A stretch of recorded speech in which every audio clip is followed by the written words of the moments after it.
The Retro Reel! So, have I lost it? Have I just gone completely nuts or something like that? I mean, seriously, green screening myself into a video game? How nerdy can things get? Actually, the idea is not so outlandish. It's been done before, and it's not like I'm doing something that nobody's ever seen before.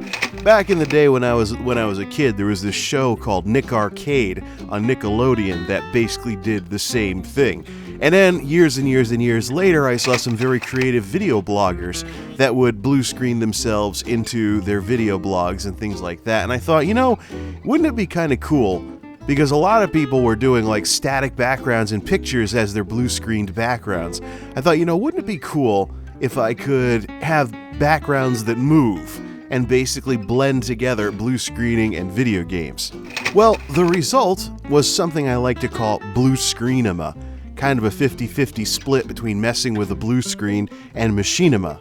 I made various attempts over the years at making Bluescreenima type videos, but perhaps the most successful and the most random one that I've ever done, prior to this whole walking around in Guild Wars thing that I just did last time around, was this video that I made sometime in 2007. It was called originally The Maverick Project Lives, but today I think I would call it my most random video ever, because that's exactly what this video is. I don't know what I was thinking at the time, so don't even ask, but the results are pretty darn hilarious.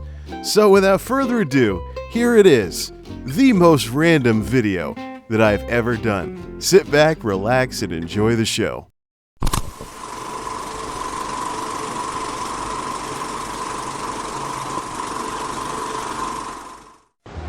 Howdy folks, Jason here, aka MultimediaJay, but I think you already know that part.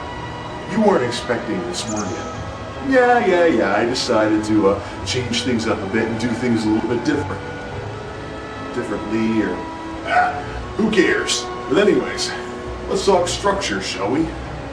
I see on YouTube a lot of people really struggling with the issue of structure. How much structure should there be in YouTube videos?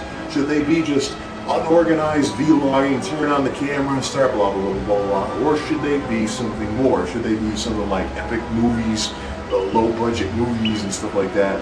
Should somebody have shows with formal show setups, and should somebody have multiple channels if they decide to branch off into stuff that's not what they usually do? I'm seeing a lot of people struggling with this right now. Nobody's really obligated to anybody here. Unless, of course, you're one of the commercial entities, like the folks doing those caress fairy tale videos for whatever that soap is they're trying to sell.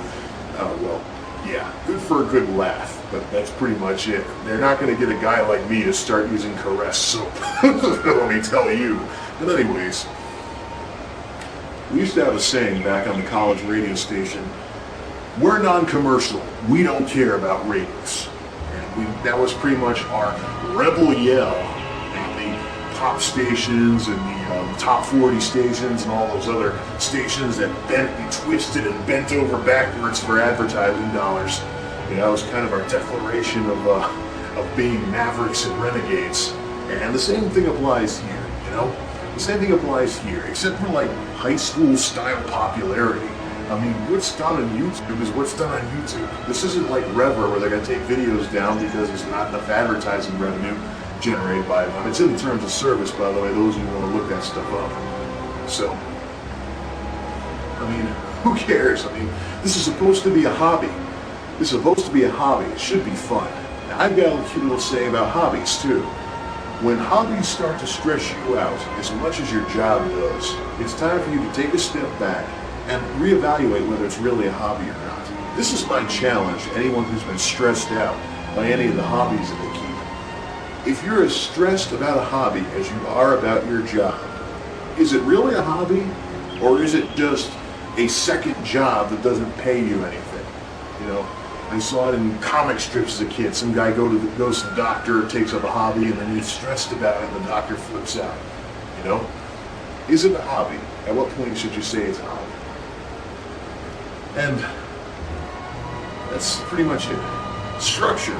why am I even talking about structure to begin with? Well, structure is pretty much, it can be as much of a curse as a blessing.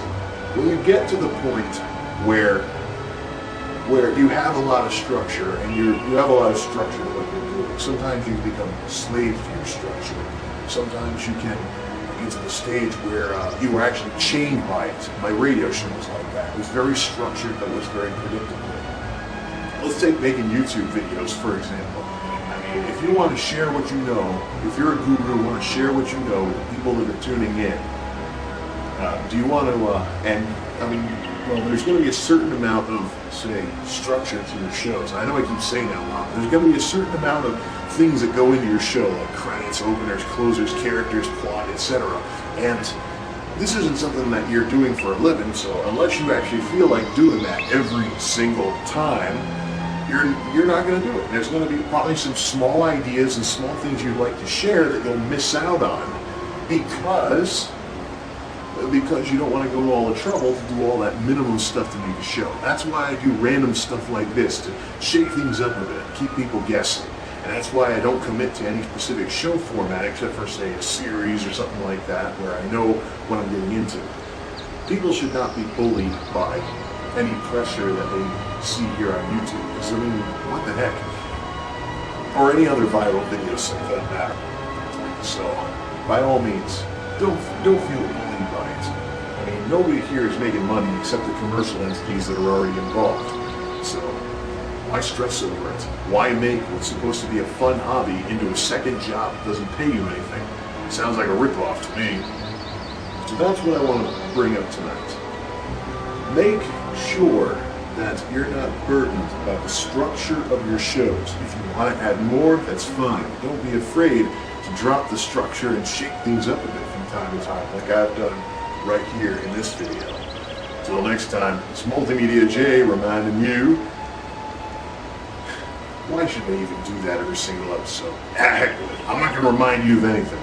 It's the MultimediaJay signing off. Y'all behave now.